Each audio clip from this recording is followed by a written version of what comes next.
퇴근이 늦어 시계를 보니 벌써 8시가 넘었다. 그냥 집에 가기엔 뭔가 허전해서 욕이라도 하고 가야겠다는 생각이 들어 주위를 둘러보니 길 건너편에 주황색 천막이 쳐진 포장마차가 눈에 들어왔다. 에이, 기분도 우울한데 뜨끈한 우동 국물에 소주나 한잔하고 가자. 차를 주차하고 포장마차 안으로 들어갔다. 비도 오고 시간이 어중간해서인지 손님은 아무도 없었다. 아주머니, 우동 하나랑 소주 한 병 주세요. 혼자 술 마시려니 조금 서글펐다. 괜히 휴대폰을 만지작거리며 불러볼 사람이라도 있을까 생각해봤지만 딱히 연락할 사람도 떠오르지 않았다.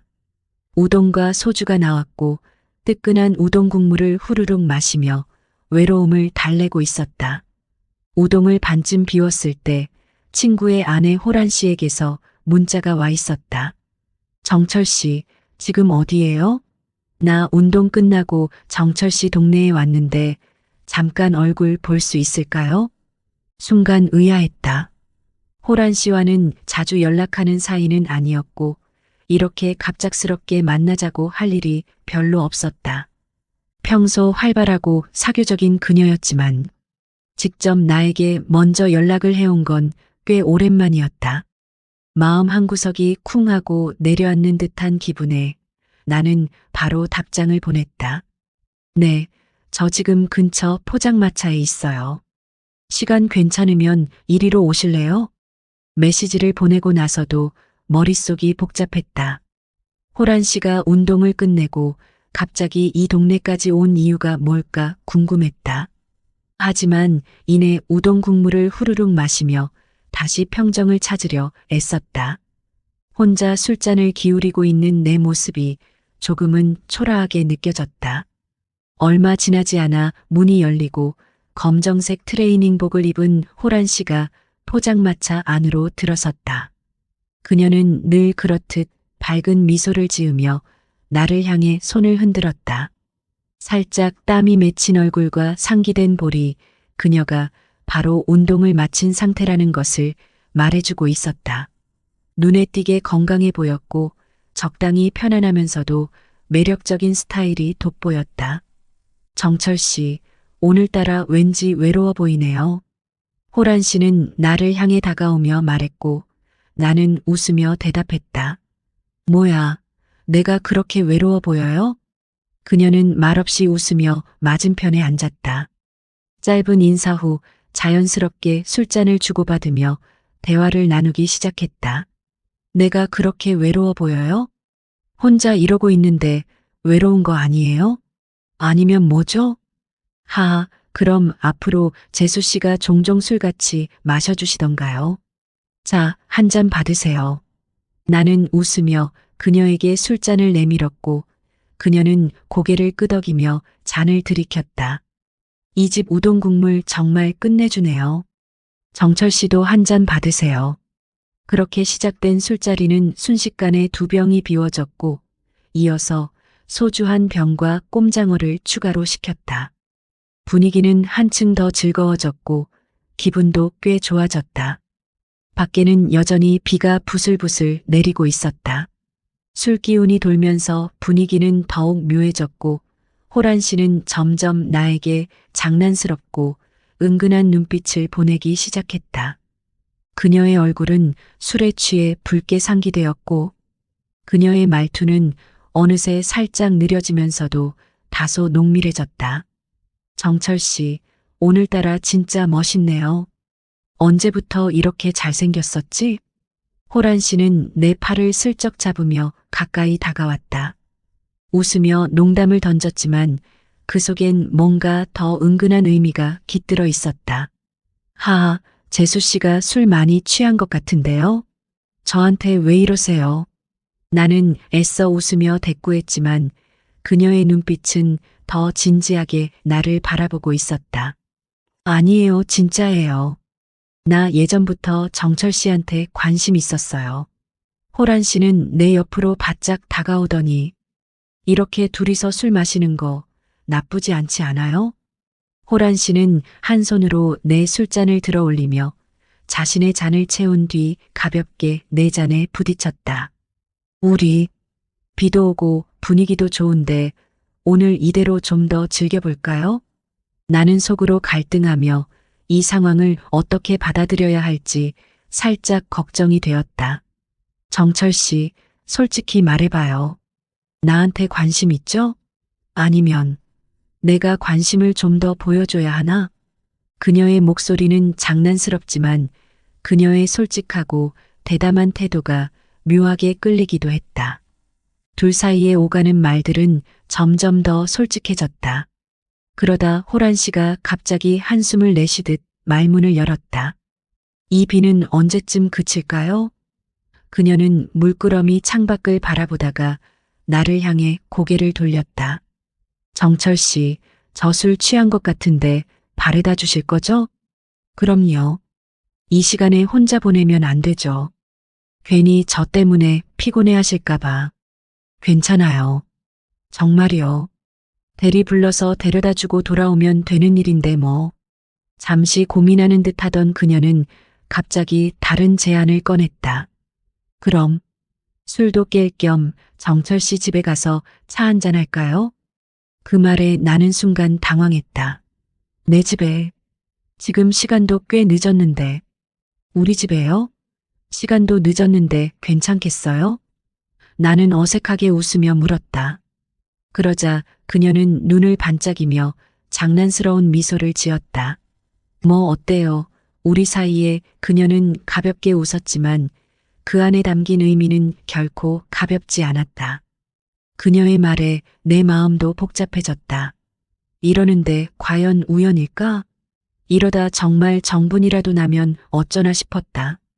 그러나 내가 그렇게 생각할 틈도 없이 호란 씨는 나를 똑바로 바라보며 솔직하게 말했다. 사실, 솔직히 말할게요. 저 정철 씨한테 예전부터 마음 있었어요. 그 순간 내 마음 속에서도 억눌러 두었던 감정들이 터져나왔다. 저도 그런데요. 나는 숨을 삼키며 조심스레 대답했다. 그럼 우리 한번 만나볼래요? 그녀는 잠시 말을 멈추고 나를 바라보며 고개를 끄덕였다. 하지만 살짝 걱정이 되었다. 우리 이래도 괜찮을까요? 그녀는 내 손을 살며시 잡으며 말했다. 누가 알겠어요? 우리 둘만의 비밀로 하면 되는 거잖아요. 난 그 말을 듣고 미소를 지었다. 밖에는 여전히 비가 내리고 있었지만 우리 사이에는 묘한 전율이 흘렀다. 안녕하세요. 39살 유부남입니다. 32살의 지인을 통해 5살 어린 아내를 만나게 되었고 연애 6개월 만에 아내가 임신하면서 바로 혼인신고를 했습니다. 아내는 정말 매력적인 외모를 가지고 있었어요. 처음엔 저를 무시했지만 끈질기게 따라다니며 결국 연애를 시작하게 되었고 급하게 결혼까지 하게 된 거죠. 하지만 결혼 생활은 생각만큼 순탄하지 않았습니다. 특히 결혼 2년 차부터 문제가 생기기 시작했어요. 아내는 자신이 너무 이른 나이에 아이를 가지게 된 걸 불평하며 저 때문에 인생이 망가졌다고 원망하기 시작했습니다. 그런 말을 들으면서 저 역시 자존감이 점점 낮아졌고 어떻게 하면 아내를 위로할 수 있을까 고민하게 되었죠. 그래서 외제차도 사주고 카드를 주면서 스트레스 풀라고 권유했습니다. 그 후로 아내는 매일 밖으로 나가기 시작했고 집안일에는 점점 더 소홀해졌습니다. 몇 달 전에는 휴대폰을 새로 바꿔주었는데 새 폰을 산 지 얼마 되지 않아 또 최신 휴대폰을 원하더군요. 조건이 좋다길래 하나 더 사주었는데 알고 보니 아내는 2개의 폰을 6개월 동안 사용하게 되었습니다. 어느 날 아내가 늦게까지 놀다 돌아와 샤워를 하러 간 사이에 새 휴대폰으로 카톡이 울렸습니다. 그 메시지 내용이 참으로 황당했어요. 오늘 좋았어? 집에는 잘 들어갔지? 다음 주에 또 보자. 그래서 그 휴대폰을 살펴보니 남자와 주고받은 메시지들이 가득했죠. 유부녀가 이렇게 예뻐도 되는 거야? 그 같은 메시지를 보니 정말 기가 막혔습니다. 그날 밤 아내에게 바람 피운 거냐고 따졌지만 아내는 그저 아는 사람일 뿐이라며 부인했습니다. 밤새 진실 공방이 이어졌고 결국 아내는 이혼하자며 짐을 싸서 처가로 가버렸죠. 그렇게 우리는 1년 동안 별거 상태로 지내게 되었습니다. 별거 중에 오래된 친구 녀석이 결국 이혼을 하게 되었는데 그 친구의 아내가 바로 호란이었습니다. 친구는 워낙 바람기가 심한 놈이었고 결혼 후에도 그 버릇을 못 고쳐 다른 여자들과 만나다가 결국 이혼까지 이르게 되었죠. 그렇게 친구와 호란의 결혼이 끝나는 모습을 지켜보며 마음 한구석에 씁쓸함이 남았지만 그건 곧 나의 이야기가 될 줄은 몰랐습니다. 그때쯤 저는 아내와 별거 중이었고 점점 혼자 지내는 시간이 길어지면서 마음의 빈 공간도 커져만 갔습니다. 그러던 어느 날 호란이 연락을 해왔습니다. 그녀는 나의 별거 소식을 들었고 상황이 너무 힘들어 나에게 위로를 받고 싶다며 찾아왔죠. 솔직히 호란과는 예전부터 친하게 지내긴 했지만 친구 아내였기에 거리를 두며 지내왔습니다. 그러나 지금은 둘 다 힘든 시기를 겪고 있었고 자연스럽게 서로에게 의지하게 되었습니다. 처음엔 그냥 이야기를 나누고 힘든 시간을 공유하며 위로받는 관계였지만 시간이 지나면서 우린 서로에게 점점 더 끌리기 시작했습니다. 호라는 외로움을 달래줄 상대 이상으로 나에게 큰 의미가 되어갔습니다. 어느 순간부터 우리는 단순한 위로를 넘어 진심으로 서로를 사랑하게 되었고 미래를 함께하고 싶은 마음까지 커져갔죠. 나는 그녀와 새로운 시작을 꿈꾸게 되었고 호란 역시 그런 미래를 함께하자며 약속을 했죠. 하지만 큰 문제가 생겨나고 말았습니다. 내 아내가 갑자기 이혼을 거부하는 것이에요. 처음엔 아내가 먼저 이혼하자고 나가버렸는데 막상 시간이 지나면서 아내는 온갖 핑계를 대며 이혼을 미루기 시작했습니다. 자신이 실수한 것은 맞지만 그 정도 실수로 우리 관계를 끝내는 건 너무 가혹하다고 하면서 내가 속이 좁아 터진 사람이라며 나를 비난하기까지 했습니다. 그리고 이제 와서 이혼을 못 해주겠다는 말까지 꺼내며 나에게 증거를 가져오지 않으면 법적으로도 불리하다는 태도를 보였습니다. 나는 호란과 함께할 미래를 그리고 있었고 그 생각은 점점 더 확고해졌습니다. 하지만 아내가 이혼을 미루는 상황이 계속되면서 난 점점 더 답답해져만 갔습니다. 호란과의 관계는 진심이었고 더 이상 아내와의 불행한 결혼 생활을 더 이상 이어가고 싶지 않기 때문입니다. 이제는 새로운 시작을 하고 싶은데 아내가 이렇게 나오니 답답할 따름입니다. 이 상황을 어떻게 풀어야 할지 고민이에요. 오늘의 사연 시작합니다. 안녕하세요. 저는 20대 건장하고 겁없는 학생입니다. 저는 노는 걸 좋아하는 대학생입니다. 학업에는 크게 관심이 없고요. 그냥 졸업장이나 따서 밥 먹고 살 정도 되는 회사에 취직해서 그냥 저냥 일하고 살고 싶은 평범한 학생입니다. 저는 가끔 강의도 빼먹고 술 먹고 늦잠 자서 그냥 하루 제끼는 경우도 많습니다. 그래도 졸업장은 받을 수 있겠죠.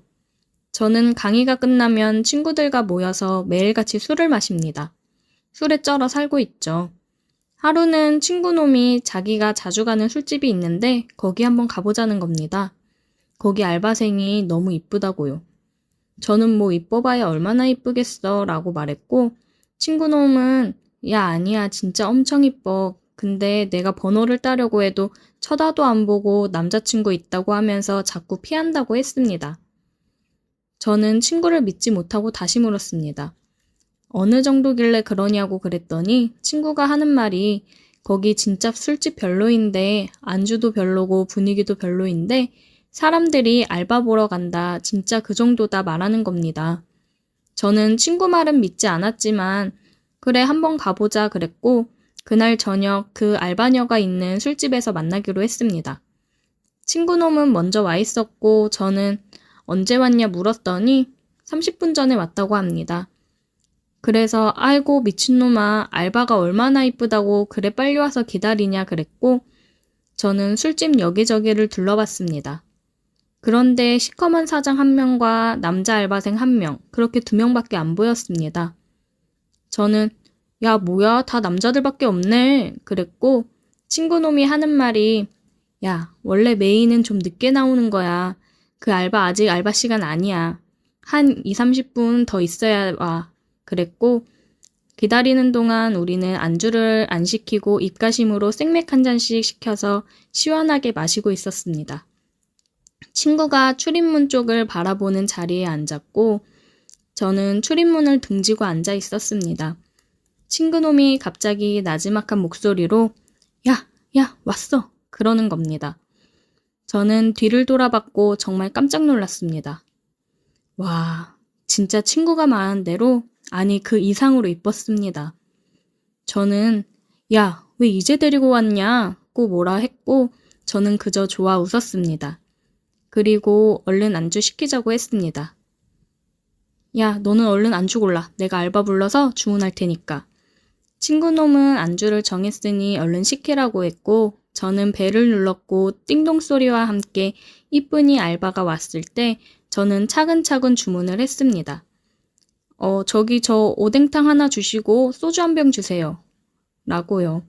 너무 이뻐서 그런지 저도 말하는데 조금 긴장되긴 했습니다. 그리고 나서 안주와 소주가 왔고 저는 감사합니다. 그러면서 계속 눈맞춤을 했고 술을 먹으면서도 계속 눈은 여자분에게 아니 이쁜이에게 귀는 친구가 떠드는 말에 집중했습니다. 친구놈은 아이고 이 미친놈 안 데리고 왔으면 큰일 날 뻔했네 하면서 야 그러면 우리 내기 한번 하자 했습니다. 그래서 저는 뭔데? 그랬고 친구놈은 야 네가 저 알바 꼬시면 내가 오늘 술 다 쏜다 이러는 겁니다. 그래서 저는 좋다 그랬고 친구놈은 대신 네가 못 꼬시면 네가 싸라 했습니다. 저는 조건을 걸었습니다. 대신에 네 부적을 나에게 줘라 라고 했고 친구놈은 나도 써야 할 게 있으니 교환으로 하자고 했습니다. 그 부적은 CD였습니다. 다들 아시죠? 그렇게 CD를 교환하였고 저는 조금 더 자신감이 붙었습니다. 저희 친구들은 이 친구 부적을 받으면 그날은 꼭 성공한다는 미신이 있었습니다. 그만큼 확률이 좋았거든요. 우리는 이쁜이를 한 번 더 가까이서 보기 위해 술을 빨리빨리 마셨습니다. 저와 친구는 한술 합니다. 어디 가서 져본 적 없고 아침까지 먹어도 멀쩡합니다. 암튼 잘 먹습니다. 저희는 이쁜이를 가까이서 보기 위해 계속해서 안주와 술을 시켰고 그러던 중 친구 한 놈이 더 합류했습니다. 친구놈 한 명이 더 와서 분위기가 더 좋아졌고 술 먹는 속도와 술병이 늘어나는 속도도 빨라지고 있었습니다.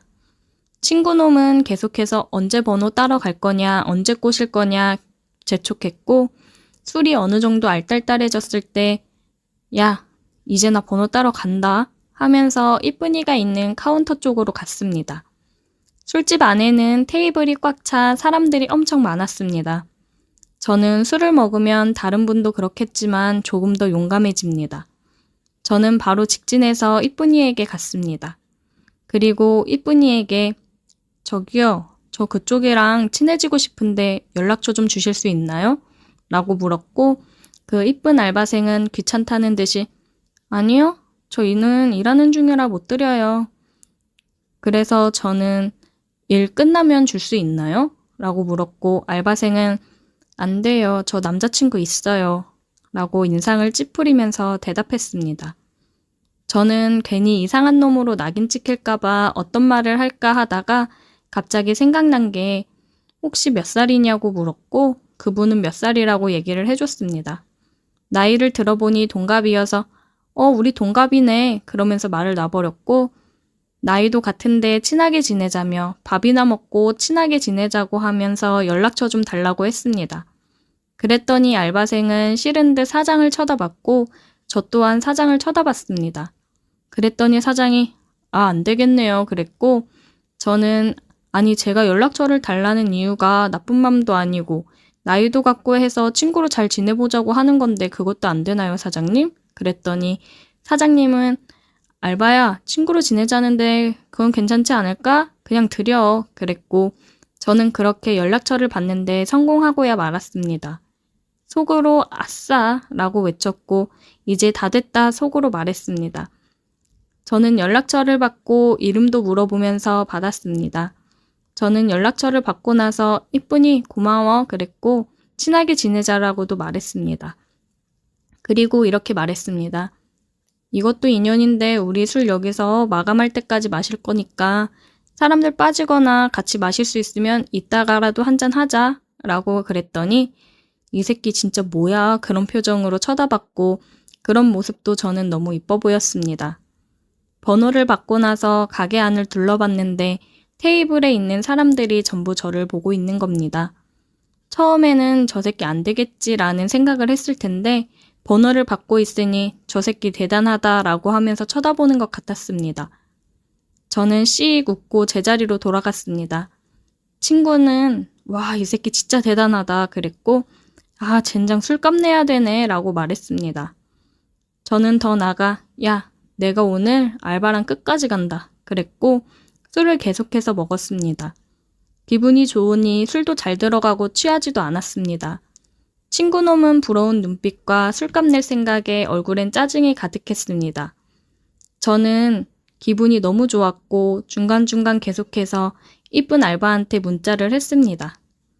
알바 몇 시까지냐, 안 힘드냐, 도와줄까 등등 쓸데없는 소리를 계속해서 했고 마감될 때까지 우리는 술을 계속 먹었고 다시 문자를 보내 끝나고 같이 술 먹을 거냐 했더니 한 잔만 하고 가겠다고 했습니다. 친구한테 말하니 이게 뭔 일이냐 그랬고 나는 웬 떡이냐 했습니다. 우리는 그렇게 테이블이 다 빠질 동안 계속해서 술을 마셨고 마감 전에 다른 테이블이 다 빠져 사장은 이쁜이 알바에게 약속 있으면 먼저 퇴근하라 했고 알바는 저기 아까 그 남자애들이랑 술 한잔 하기로 했다 그러고 그럼 가서 술 마셔라 라고 사장은 얘기했습니다. 저는 사장에게 감사하다고 넙죽 인사를 드렸고 사장은 거의 마감 시간이니 계산 먼저 해달라고 했습니다.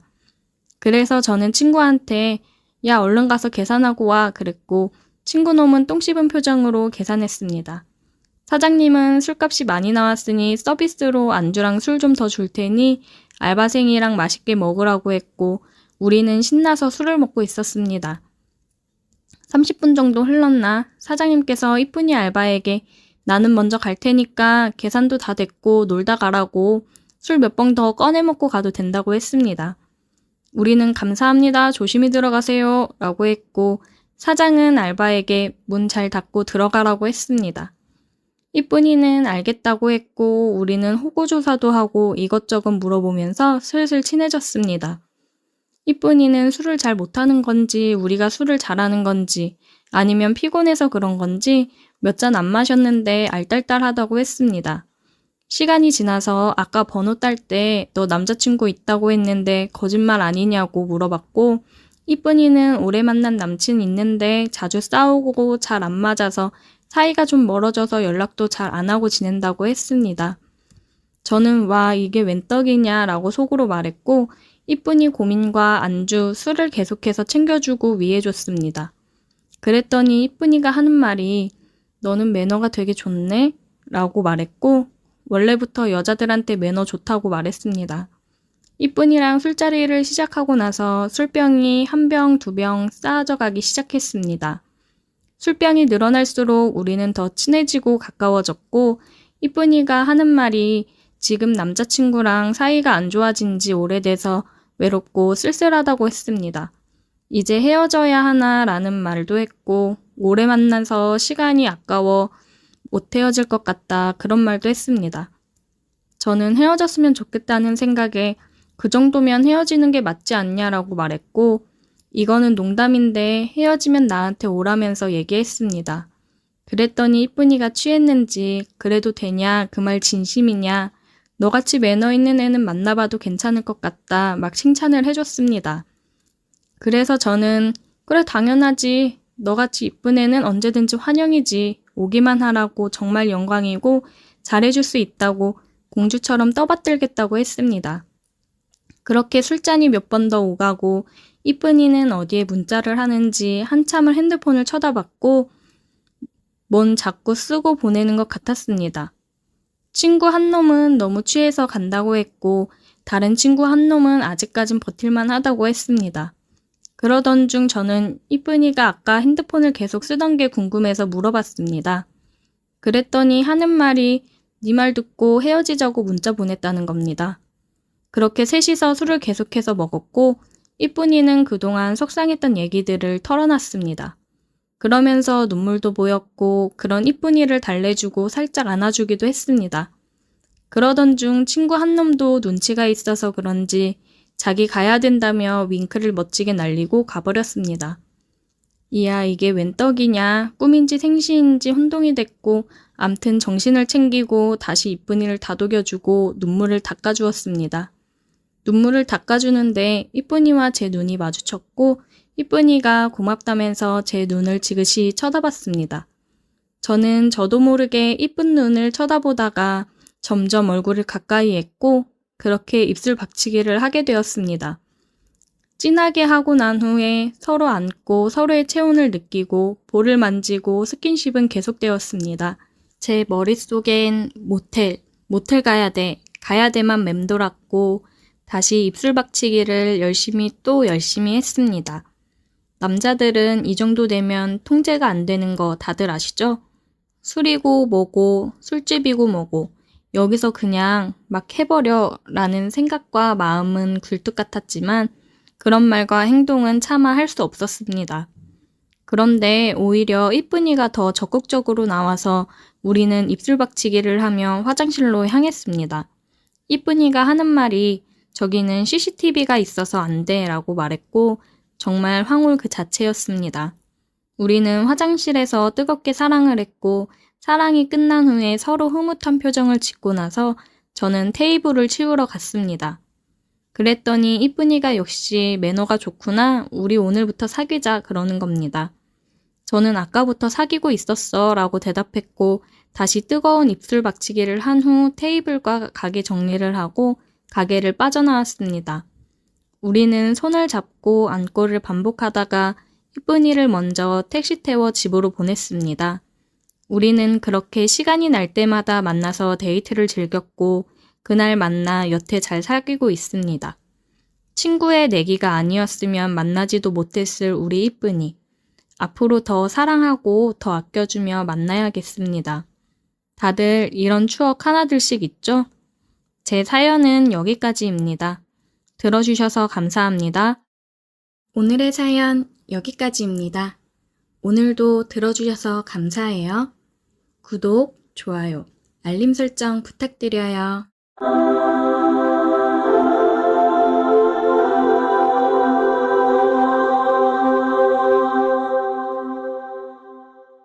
오늘의 사연 시작합니다. 안녕하세요. 남자친구를 기다리면서 카페에서 이 사연을 쓰고 있는 여성 청취자입니다. 저는 오늘 남친이랑 집에 인사를 드리러 갑니다. 원래는 남친이 지난번에 저희 집에 한번 들렀는데 그날 저의 오빠는 저를 닥달하며 그와의 결혼은 꿈도 꾸지 말라고 했습니다. 오빠와 남친은 고등학교 동창이고 당시에 남친이 그 부근에서 싸움장으로 소문이 자자했으며 학교 안에서도 톡하면 아무나 붙들고 싸우는 통에 맨날 교무실에 불려가고 그랬답니다. 그런데 세월이 10년 넘게 흐른 후에 뜻밖의 이유로 그렇게 맞닥뜨리니 오빠는 기겁할 수밖에 없었던 것입니다. 그 일로 남친도 은근히 기분이 상했던지 저에게 약간 서먹해졌고 완전히 갈라설 듯도 비치더군요. 하지만 제가 겨우 달래서 다시 집에 정식으로 인사드리러 가자고 졸랐고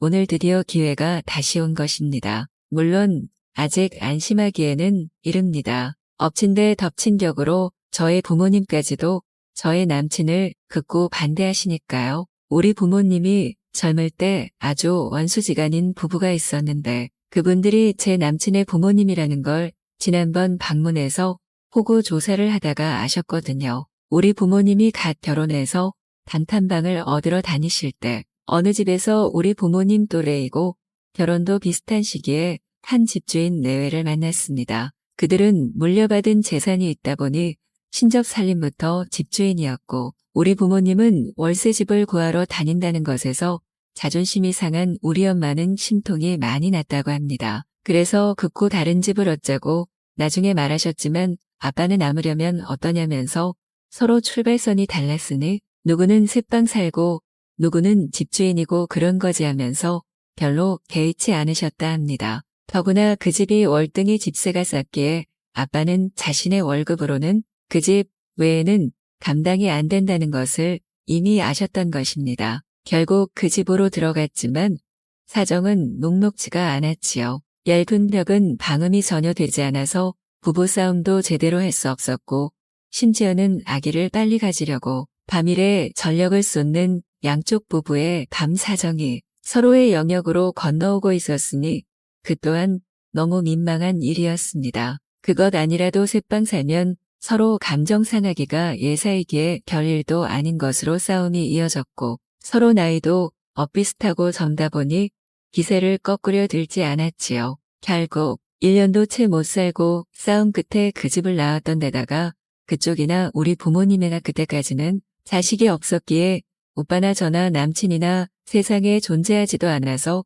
그 사실을 전혀 모르고 있었습니다. 어떡한 인연이 그렇게 유별나게 꼬인 상태에서 수십 년 후에 제가 결혼할 남자라며 떡하니 데려갔더니 이리저리 얽힌 악연이 다 드러나고 다들 뜯어말리는 상황이 된 것입니다. 어제는 오빠가 슬그머니 제 방에 오더니 그놈 언제까지 만날 거냐 하면서 막 짜증을 내더라고요. 대체 내가 왜 결혼까지 오빠한테 허락받아야 하냐?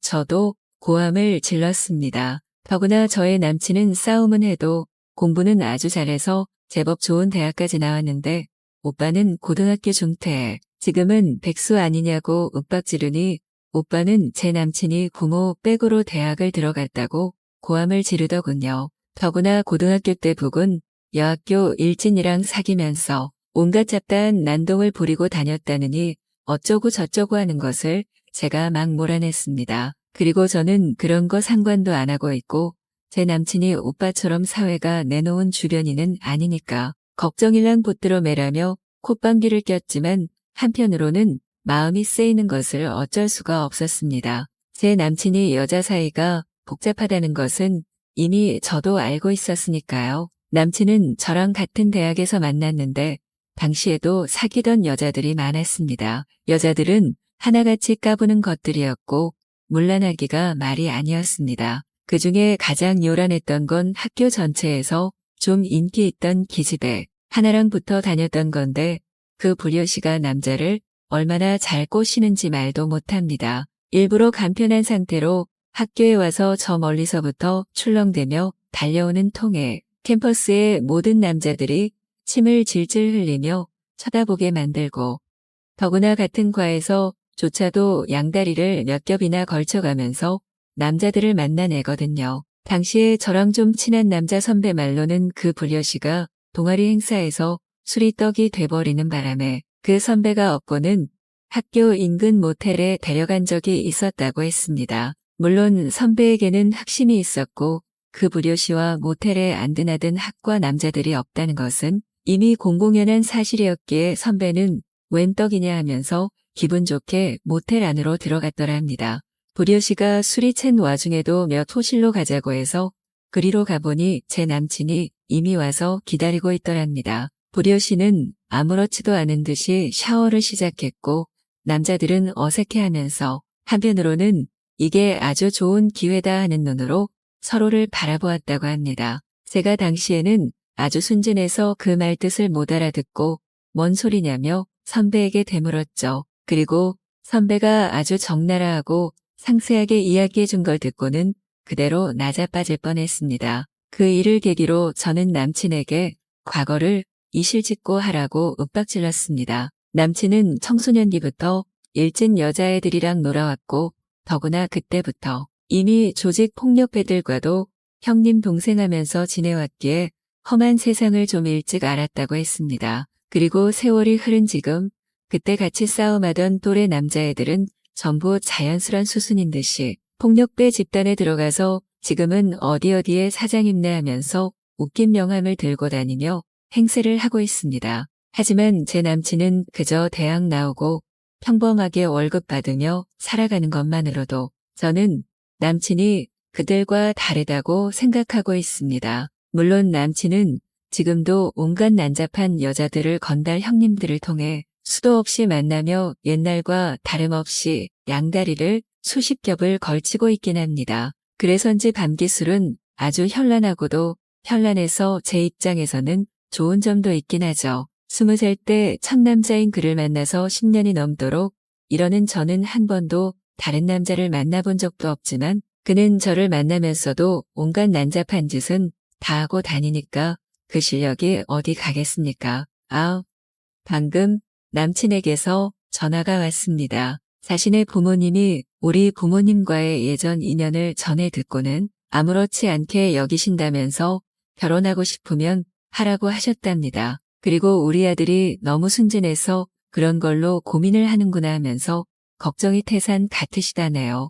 아이고, 어떡건 우리 부모님과 오빠는 어떡건 설득하면 겨우 허락이야 나오겠지만 막상 이 가파른 고개를 넘고 보니 슬슬 또 다른 불안이 다가오네요. 남친의 바람기는 어떻게 해야 하나 싶어서요. 남친은 건달 형님이 밤기술이 완전 끝내준다면서 며칠 후에 제가 독립해서 사는 아파트로 같이 오겠다고 하더군요. 그러면서 하는 말이 그 형님한테 저를 내어주는 것도 아니고 그저 같이 즐기는 것뿐인데 어떠냐는 거였죠. 저는 대체 뭔 말인가 하다가 기함을 하고 쓰러질 뻔했습니다. 옛날에 학교 선배가 남친이랑 그 부려씨랑 셋이서 모텔에서 어쩌고 저쩌고 그 상황이랑 완전 똑같았으니까요. 더구나 남친이 그 건달이랑 우정 이상의 감정이 있는 것 아닌가 하는 생각을 평소에도 하던 중이라서 제 마음이 더 확확 치밀어 오르네요.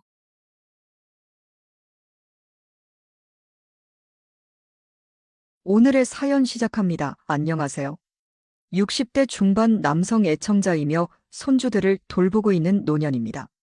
매일 손주들 뒤치다꺼리나 하다가 오늘은 시간이 좀 남아서 저의 첫사랑과 20살 언저리의 이야기를 해보려고 이렇게 사연을 쓰고 있는 중이랍니다.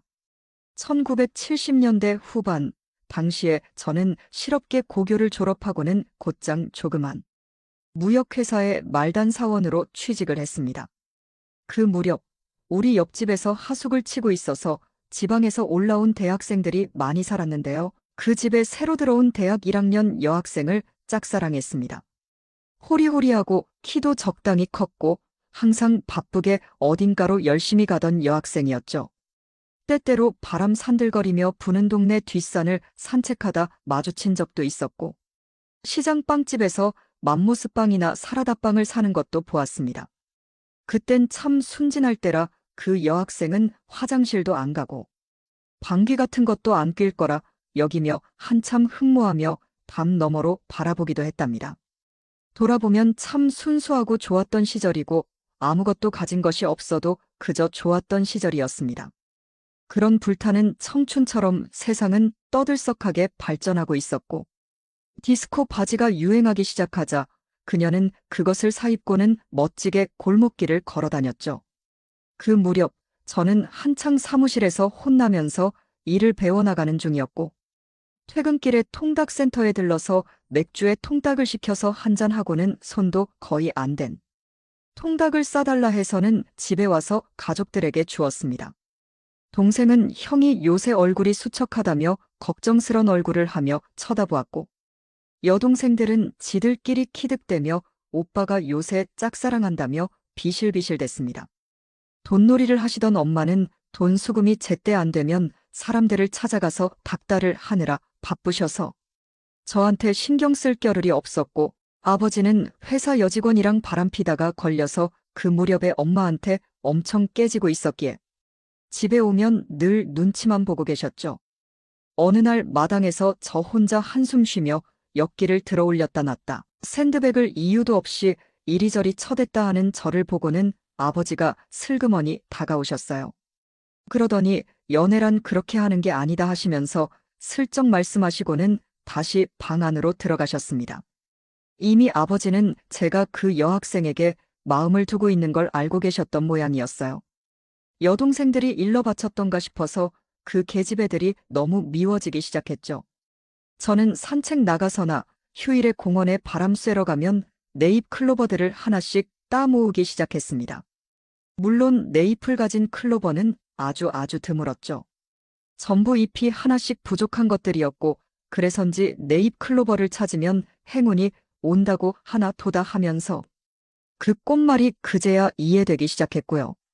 얼마 후에 저는 친구의 소개로 조그만 회사의 경리로 일하는 여자를 소개받아서 사귀기 시작했습니다. 여자는 뚱뚱했고 형제가 줄줄이 딸린 집안의 장녀였고 억척스레 자라왔던지 돈에 굉장히 짠 편이었고 옷도 늘 후줄근하게 입고 다녔고 화장도 전혀 하지 않았습니다.